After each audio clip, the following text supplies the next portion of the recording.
like with the Sankofa project, it's about returning back to our original plan for relationships, be it man-woman, be it fathers as with their children, just returning back to the original plan, getting back to where we used to be. When it works, otherwise it can be a catastrophe and not help you. Try to get some of this stuff handled, taken care of, get men and women understood somewhat, Leslie? That's right, absolutely. What the relationship is doing, if it's there for encouragement, for strength, true love, and the essence of all that, then yeah, it's a beautiful thing. However, if it's unhealthy and there's a lot of stress going on and lack of communication, keyword communication, then it can be headed towards a fire. So relationships are good when they work, but they're horrible when they don't. And what do you have to say about that, huh? What do you have to say? I have nothing to say about that. No, I have no comment. I plead the fifth. How the talk was birthed was I was actually at a mall and I was in a discussion. It was a book tour and I was at the mall and one guy began to say that we as females do not understand them. We don't know how to communicate with them. Real talk. One-to-one, and we don't need anyone, but actually we weren't made to be our panelists for tonight. I want you guys to understand what this is. Not only do we have panelists, but we also interact with one another. And so I want to hear what you have to say, because this is a family. If you had asked me a year ago, I would have thought I was good. I was self-sufficient. I was good, and having gone through what I've gone through, and the person I'm with now has shown me that when I needed somebody that's going to inspire me to take chances, to risk things that I wouldn't have risked before, to risk my good to go for great. The workshops and stuff that I tell you, the events that we throw, every one of them arose out of a conversation me and her had. And that's the person that she inspired me. She inspires me to do better, to be better. I told her another thing that I noticed with her, I always kept my world separate, like my professional life is separate from my personal. And she comes all up in through my job.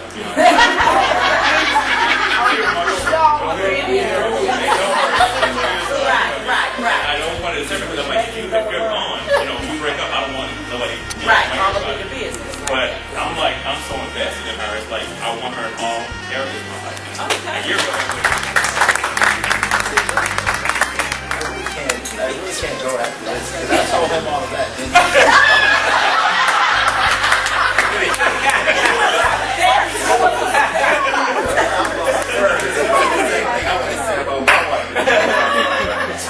But enhancing, with somebody that was confident, somebody that wasn't just a yes person either, just because what I said, then she said yes. What I really loved about her is that when we first met, we have conversations about certain topics. She was a person that would say, well, I don't really know. Let's talk about that. It wasn't just a yes thing. So it makes me think. Who's going to make me better? Right? Who's going to do something for me? Right? The question is who compliments me. All right. What kind of emotional chemistry do you have? So I need somebody who compliments my issues, right? If I have trust issues, I need somebody who has, exemplary honesty. So I think it's about compliment, and then you can get to enhance it. We so often look for that selfish layer of who will make me better, or how do I check off the boxes, and we don't look deeper as to how's she going to make me feel, how's he going to make me feel. Do we mesh together? Because I wore the same shoes for the whole year. And my girlfriend is wonderful for seeing past that. You know what I'm saying? Because I do not buy shoes, but that does not have anything to do with what's on my mind. That's right. And like Brother Tony said, he was able to see something in the sister that may have been a negative or whatever at the surface, at the core or initial meeting. But upon taking time, he saw more in her and decided that I can work with this. And that's what most men are willing to do, whether women know it or not. Most men are willing to work with whatever they have. And most women come to the table with the things that they want and what they need in the checklist, and will get short-sighted based on the fact that your shoes ain't new, despite the fact that you have a great job and you're doing other things with your money. To answer what you were saying about if you are needy, you need someone who's going to be get given. Well, that sounds like codependency. That isn't always a good thing. He's not that into He's not that into you. Oh, honey, ladies, please. Settle down. Okay? He's supposed to find us. We ain't supposed to be searching him out. That we are seeking love. Because when we have sex with you, we're bonded. When you leave us, we can come up with a life, a marriage, a family after one date. Right. And I'm just telling you the truth. And we can lie and say it doesn't matter, that we're not like that. That's a lie. We have not to give up the cookie. That's right. There's a level that you have of saying, I am a man, and I'm going to be responsible and not take this from you because I know how valuable it is, and I know what that's going to mean to you as it relates to who I am in trouble. The enhancing and the complimenting. You know, they're very much so similar words, but I think that where they differ is that we need to understand that everything that enhances us necessarily doesn't compliment us. Right. And so that's where I think we got a little difference, you know. And one of the ways I do look at that myself is, I think I said this the last time, is I'm a anatomy person, so I have to see it to understand it. And so when I see me as like me, my future, who I am, just like the outfit, and anything I accept past that, a relationship is like an accessory. You know, any accessory you put on will enhance the outfit, but doesn't really compliment it. Some accessory will other for the outfit. You know what I'm saying? So that's where we understand those words. There's so much going on now. I need to think. The brand is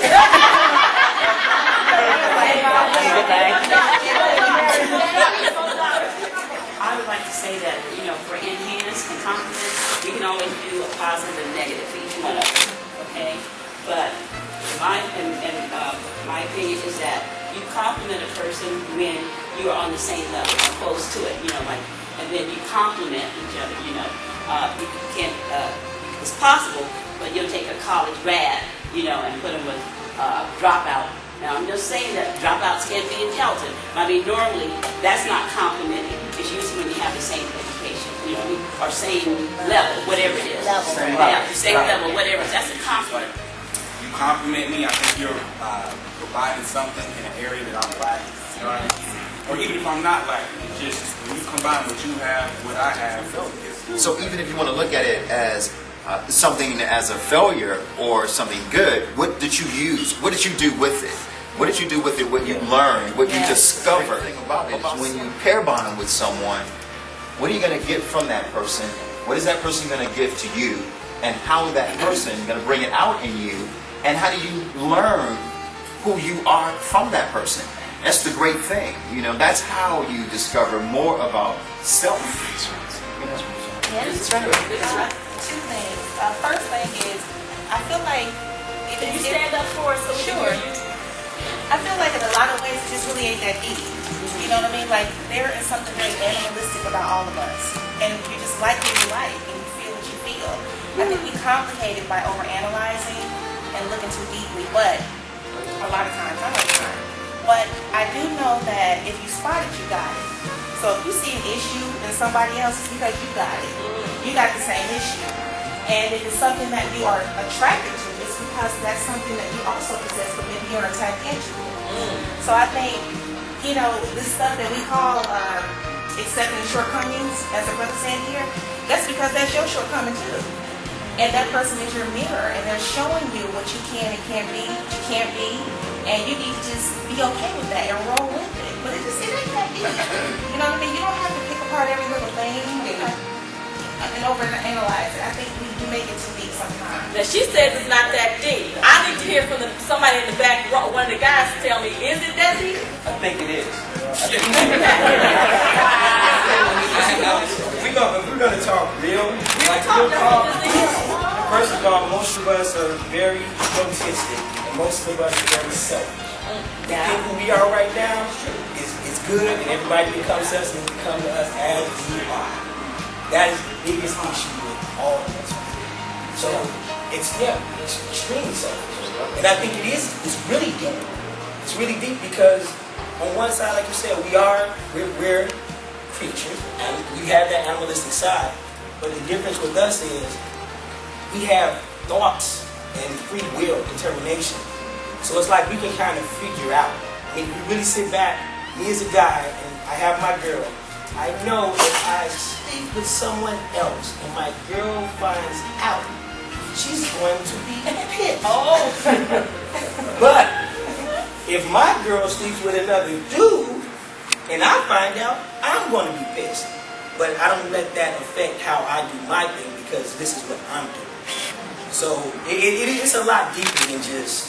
But is that really deep? Or is that deep or is that just common sense? You do unto others, that little thing that talks about. But if that was the case, then the world would be a much better place. So it's a lot deeper. And that's what I'm saying. Is sometimes the animal side of us would tap more into that instead of thinking. Because we think too much. But it's a level of consciousness. If you walk in a certain level of consciousness, like we can all say we want to be good people right now. Just like a lot of people go to church on Sunday.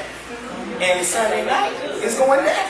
Yeah. Monday, it's going down. So, like I said, we can say surface level, but if it was really surface level, we'd all be good. It is deep. Because, yes, we all do work on, we do have an animalistic nature about us. But we, as we get older, we supposed to understand that that's a lower level of us. And if we are living life trying to ascend higher, the animalistic behavior gets left at the sideways sooner or later. It has to. Like my sister said, a lot of times women connect whether you do it the first time, I'm sorry, but that's animalistic. Sex has nothing to do with love. Really, it doesn't. That's another feeling, emotion that we get. That has nothing to do with love. Love is selflessness. That means I love you regardless. As a friend, a brother, a sister, mother. When I say animalistic, I don't mean the media presentation or the media interpretation of animalistic. I mean that we are visceral, instinctive creatures. And if you follow your instinct and follow your gut from that animalistic standpoint, that it is not going to lead you wrong. Yet when you start overthinking, that's when we get in trouble because we're overanalyzing. And we're thinking, well, she really can't be feeling me like that. She really can't be feeling me. She got to be up. She got to want something. Okay, and I hear you. But you know what I hear a lot? Just like you said, coming from a female's perspective, I hear a lot of that coming from females. I don't know, raise a hand. Women tend to try to become more analytical in your head. Come on, let me just say it. By the time it's on the beach, you already made it. So how many females in this room literally have done that? Because I've done that. Sure, we all have. Over and over again, how simple men are. Don't do a whole lot of complicated. It's straightforward. If he says to you, and this is what we have to learn. If he says to you, girl, I really don't want to marry you, but we can kick it. Right. That's what it is.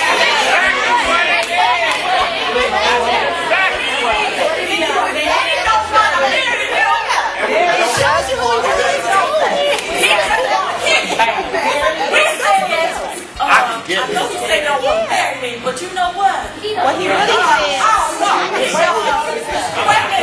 But if he keeps dating me, but if he keeps staying with me, you know what? Or we think we're going to change their mind. He has told you, girl, I don't want to marry you. I want to kick you. Yes, there's two pieces to this visceral, animalistic thing. There's a lust which runs out between, 1 month and 2 years. Sure. And after that 2 years, it's that emotional core, that emotional compatibility that takes over and can you be with somebody long term.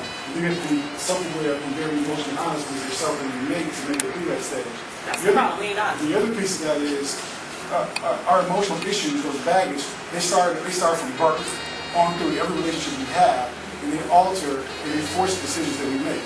I've understood through some of the bad decisions I've made how, and really doing a lot of self-analysis, how that's shaped me and why I make the decisions I make. And it's overcoming those things and being self-aware that will help you not just give into what a false gut feeling. Yeah.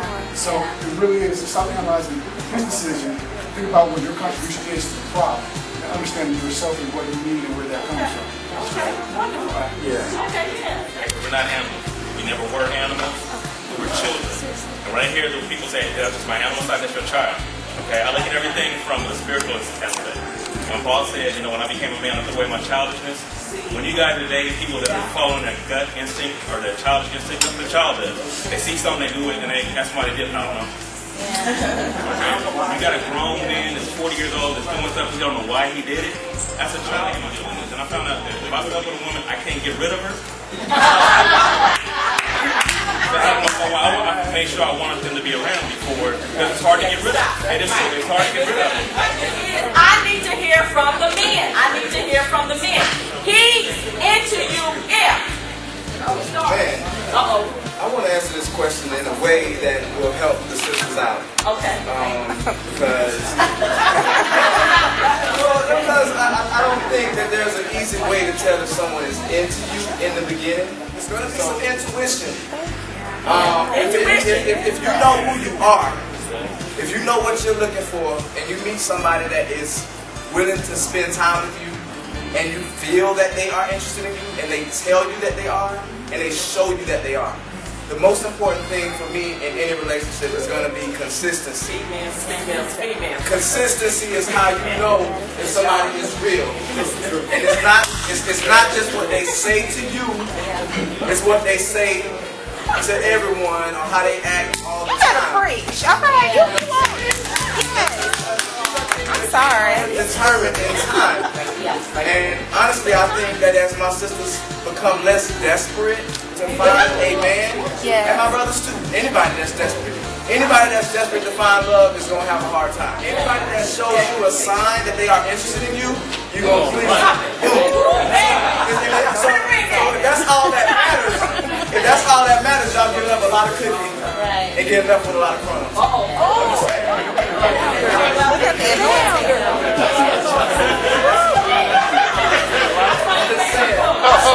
Necessary time and do things the appropriate way, you'll get the best results. And my women out here who don't have time for friends, you'll never find a lover. Because you cannot have a lover until that's your at least a friend. I mean, so if you're gonna make a cake, use all the ingredients in the proper order. Okay. If you're gonna find love, do your best to do it the same way.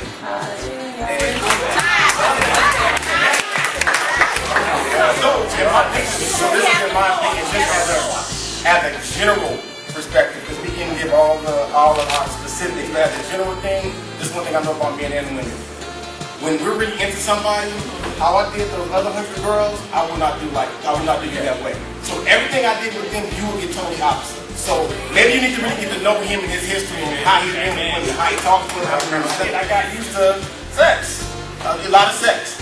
So, but when I really got into this girl, into sex, I don't take you out, I don't spend no money, like, it's nothing. But then when I become into you, sex not an issue. Like, it seems like they want more than I do. I'll turn it down because I really want to get to know you, or I always spend money. I want to talk to you. I want to talk to her. If you're not telling me what I want to hear, you gotta go, or you come over, you gotta leave. Her, I want, what I'm saying, it's totally opposite. Whatever they got, you're gonna get different. So that's how you know when he treats you 100% different than he treats you. Added some nuggets to this, things that are extremely important and significant to the process of determining whether somebody's interested in you. For me, it's very basic and simple. If he takes you home to meet his mother, that's another thing. A guy will open up to somebody that he really, really loves, somebody that he's really into. He's not just gonna open up to a booty call or someone who's just, guy for 6 months or a year, and he hasn't did as much as introduce you to a brother or a friend, or they bring you in their circle when they're really interested in you. If he doesn't take you around his friends or his family, or he doesn't take you around his mother,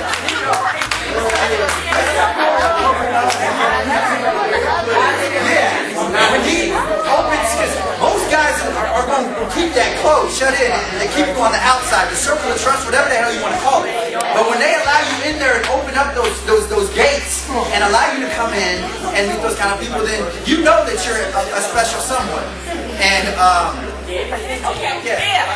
if he is willing to do things that he doesn't want to do.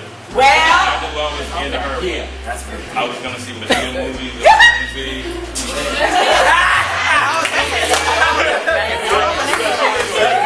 Honestly, I knew I was in her. I don't think went to a movie that I wanted to see, and she said she felt like going dancing. So we went dancing. I let her go dancing. And she didn't want to go dancing, and I let her go dancing. And I don't, it's her thing, but I enjoy watching her enjoy herself. Right. And that's how I knew I was going to her. Okay. Seeing that what he said, when I opened up, like I said, when she came up to my job and I was a man, she came up to my job.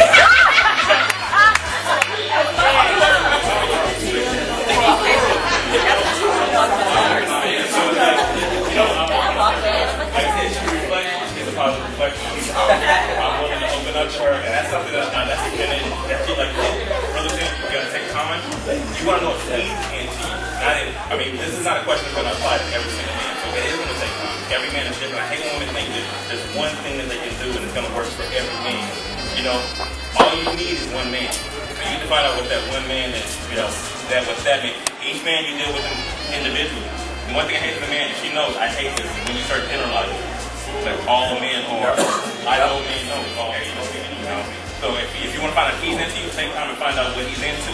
And if he's doing things that he doesn't want to do, then he's into it. Okay. We've been taught to look and to evaluate and to interview our partners based on our wants. Based on our wants. Now, there's nothing wrong with the wants. Don't get me wrong.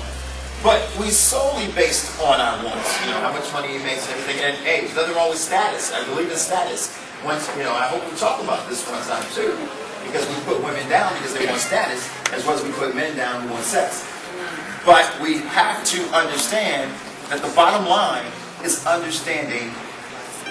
You don't really know what kind of person you are, or you're not sure with who you are, it's probably not best to get in a relationship and try to find yourself. You may want to do all that stuff beforehand, but it's a beautiful thing when it works.